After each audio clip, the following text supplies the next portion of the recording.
આજના વિડિયો થકી અમુક માતા પિતા કે જે એમના બાળકોની વેદના નથી સમજી શકતો અને એ સમાજ, કુટુંબ કે મિત્રો, શાળા, કોલેજ ને ટકોર છે કે જો તમારા બાળક સાથે કે સામાજિક લેવલે કે કૌટુંબિક લેવલે કે મિત્ર વર્તુળમાં ક્યાંય આવું જોવા મળે તો એમની સાથે રહી એમને બેસ્ટ હોવાનો અનુભવ કરાવજો.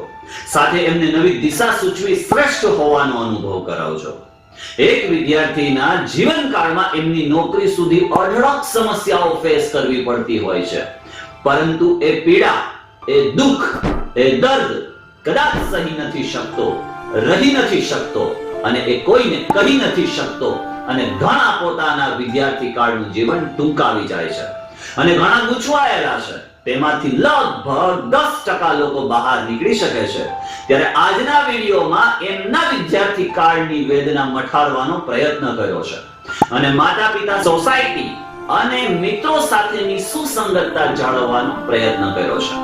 આજના વિડિયો થકી એ ગૂંચવાયેલો, હારેલો, થાકેલો વિદ્યાર્થી ડર્યા વગર કે બેઝિજક અને નિડરતાથી બોલી શકે કે હા, હું ઠીક છું.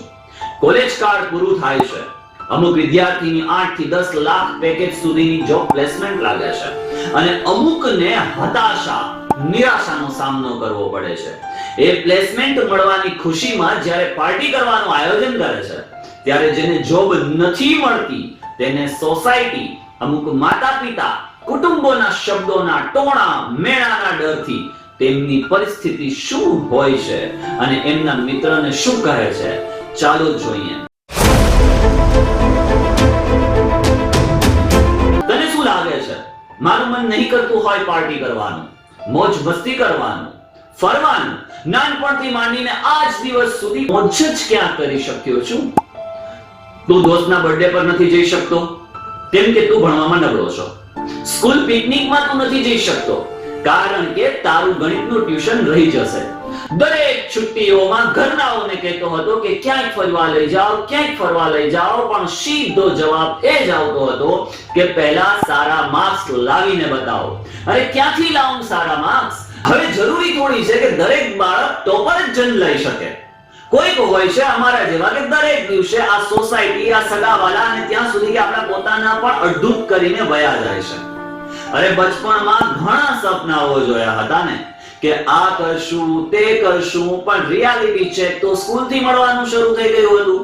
જેમ તેમ 10 પાસ કર્યું તો લાગ્યું ચાલો ભણવામાંથી છુટકારો મળશે. પણ મને શું ખબર હતી કે મારા માતા પિતા મારું ભવિષ્ય નક્કી કરીને બેસ્યા છે.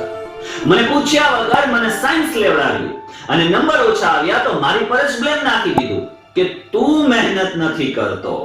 અરે મને પણ એક વખત પૂછવું જોઈતું હતું કે મારે શું જોઈએ છે, મારે શું કરવું છે, પણ નહીં. મારા માતા પિતાને જોઈએ કે એમના છોકરાનું એડમિશન આ દેશની બેસ્ટ કોલેજમાં થાય અને એડમિશન તો ત્યારે થશે ને જ્યારે મેરિટ લિસ્ટ 99 થી નીચે જશે. હવે દરેક બાળક 99 ક્યાંથી લાવશે? અને એડમિશન ન થાય તો એવી રીતે જુએ છે જાણે કોઈ મહેમાન 1 મહિના ઘરે રોકાવા આવી ગયા હોય. અરે ખુદના સગા દીકરા સાથે આવું કોણ કરે છે? સમાજના દીકરા સાથે આવું કોણ કરે છે? કુટુંબ પરિવાર સાથે આવું કોણ કરે છે? મિત્ર સાથે આવું કોણ કરે છે? દરેક બીજા છોકરા સાથે હંમેશા તુલના કરવામાં આવે છે કે જેનાથી અમારું કોઈ લેવા દેવા જ નથી. તમને શું લાગે છે દરેક વર્ષે હજારો છોકરાઓ કયા કારણોસર સુસાઇડ કરી લેતા હશે? એ માટે કે એના માર્ક્સ ઓછા આવે છે એટલે? ના, એ માટે એમની જાન આપી દે છે કારણ કે એમને ખબર છે કે આ સોસાયટી, આ ઘરવાળા અને ત્યાં સુધી કે એમના માતા પિતાના ટોણા મેણા મારીને જીવવા નહીં દે. અને આપણે મેન્ટલ હેલ્થની વાતો કરીએ છીએ. સ્કૂલથી શું શીખવવામાં આવે છે? 10 કરી લો પછી લાઈફ સેટ, 12 કરી લો પછી લાઈફ સેટ, એક વખત આઈટીઆઈ કરી લો, વગેરે વગેરે વગેરે કરીને સારી નોકરી કરીને શાદી કરી, બાળકોને જન્મ આપી, બુઢા થઈને મરી જાઓ, પછી તો નક્કી લાઈફ સેટ છે બોસ. કોલેજમાં 3 વર્ષ 5 વર્ષ ભણીને શું મળે છે? લાઈફ ટાઈમ નું રિઝલ્ટ અને ડિપ્રેશન એવું તમને ફીલ કરાવવામાં આવે છે કે તમે જ નકારા છો. તમે જ કહો કોલેજમાં આવીને તમે શું ખાઈ લીધું? કોઈ કોલેજમાં આવું મુશ્કેલ નથી ને એટલું અહીંયા આ સર્વાઈવ કરવાનું છે.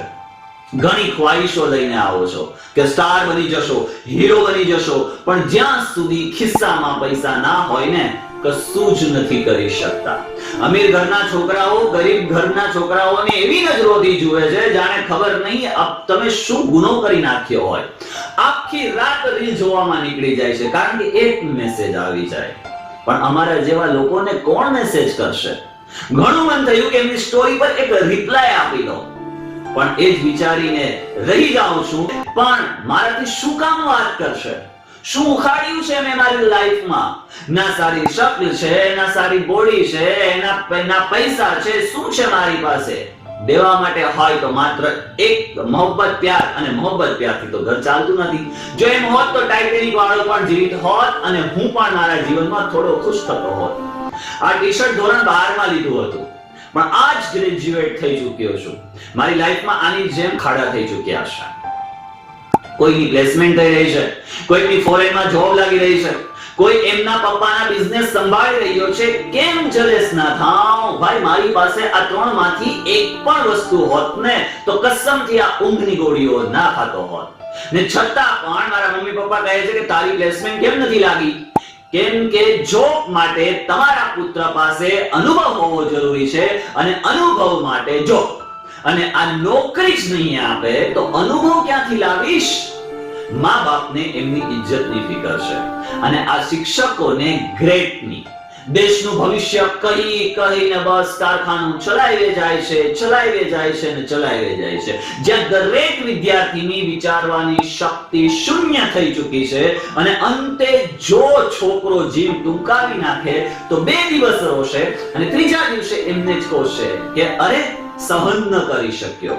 અરે તમે એમને સહન કરવા જેવો રાખ્યો જ ક્યાં હતો? બાળપણથી આ ના કરો, તે ના કરો, અહીંયા ન જાઓ, ત્યાં ના જાઓ. અરે તમે દુનિયા જોઈ નથી. અરે તમે દુનિયા બતાવી જ ક્યાં છે? એટલા કમાન્ડ તો એક રોબોટ ફોલો નથી કરતો જેટલો વિદ્યાર્થીએ એમના વિદ્યાર્થી કાળમાં ફોલો કરવા પડે છે. ક્યારેક તો એક દિવસ આવશે જ્યારે આ દેશમાં એક વિદ્યાર્થીને પૂછશે, ભાઈ તું ઠીક છે ને? અને એ ડર્યા વગર બોલી શકશે, હા હું ઠીક છું. આ હતી એક વેદના વિદ્યાર્થીથી માંડીને કોલેજ કાળ અને નોકરી મળવા સુધીની, અને ન મળે તો. અને આ બાબત સમાજ, પિતા, માતા, મિત્રો, કુટુંબીજનોએ સમજવી પડશે. તો જ આપણે આવા હતાશા થયેલા, નિરાશ થયેલા, થાકેલા વિદ્યાર્થી વ્યક્તિને એક સારી દિશા આપી શકીશું. સાથે અભ્યાસ કરતા તમામ વિદ્યાર્થીએ સમજવી પડશે કે આવા ટોણા મેળા માત્ર તમારું ધ્યાન ભટકાવી શકે છે, તમને નહીં. તમે જે ક્ષેત્રમાં છો તમે સૌથી શ્રેષ્ઠ છો, અને તમારી આસપાસ પણ ક્યાંય એવો વ્યક્તિ કે વિદ્યાર્થી તમને જોવા મળે છે તો તમે એની સાથે બેસીને ચર્ચા કરો, એમને શ્રેષ્ઠ હોવાનો અનુભવ કરાવો, એમને એક સાચી દિશા બતાવવાનો પ્રયત્ન કરો.